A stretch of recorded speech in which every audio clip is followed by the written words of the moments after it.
தவிர்க்க முடியாத அரசியல் சக்தின்னு சொல்லி பிரவீன் சக்கரவர்த்தி சார். ஒன்று தெரிஞ்சுங்க, மற்றவங்க சொல்றதுக்கு என்னால் ரன்னிங் காமெண்ட்ரி கொடுக்க முடியாது. ரைட்டா? ரன்னிங் காமெண்ட்ரி என்னால் கொடுக்க முடியாது.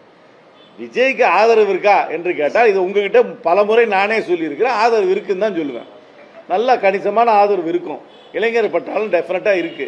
இது அதுவும் என்ன காரணம்னா, என்னைக்குமே இளைஞர்களுக்கு வந்து வாடிக்கையான அரசியல் கட்சி பிடிக்காது. இது உலகமெங்கும் அப்படித்தான். இந்த ஜென்சிக்கு இந்த வாடிக்கையான அரசியல் கட்சி புதிதாக வந்தால் அவங்களுக்கு ஒரு ஆதரவு இருக்கும். இவர் ஒரு பாப்புலர் மூவி ஸ்டார், அதையும் ஏற்றுக்கிறேன். கணிசமான வாக்கு வரும். ஆனால் வாக்கே சீட்டாக மாறுமான்றதுக்கு ஒரு கேள்விக்குறி தான். ஏன்னா இந்த பார்லிமெண்டரி ஃபார்ம் ஆஃப் சிஸ்டமில் யார் கூட வாட்டு வாங்குறாங்களோ அவங்களுக்கு தான் சீட்டு வரும். கணிசமான வாக்கு வாங்கினா கூட சில சமயம் சீட்டாக கன்வெர்ட் ஆகாது. சீட் கன்வர்ஷன் வராது. நீங்கள் குஜராத்தில் பார்த்தீங்கன்னா காங்கிரஸ் கட்சி 40% வாக்கு வாங்கிட்டே இருக்கும். ஆனால் 10% சீட்டு கூட ஜெயிக்க மாட்டோம். அதனால வாக்கே சீட்டாக மாறுமா தெரியாது. வாக்கு வருமானு கேட்டிங்கன்னா நிச்சயமாக வாக்கு வரும். அந்த அந்த அந்த கட்சிக்கு ஆதரவு இருக்கான்னு கேட்டால் கட்சியும் கண்டிப்பாக ஆதரவு இருக்குது. ஏன்னா குறிப்பாக இளைஞர்களுக்கு எப்பவுமே ஒரு மாற்றம், ஒரு புதுமையை நோக்கி செல்கிறார்கள். ஒரு பாப்புலர் மூவி ஸ்டார், அதனால் அறிமுகம் இன்னும் கொஞ்சம் ஃபாஸ்ட்டாக இருக்குது. அவ்வளோதான்.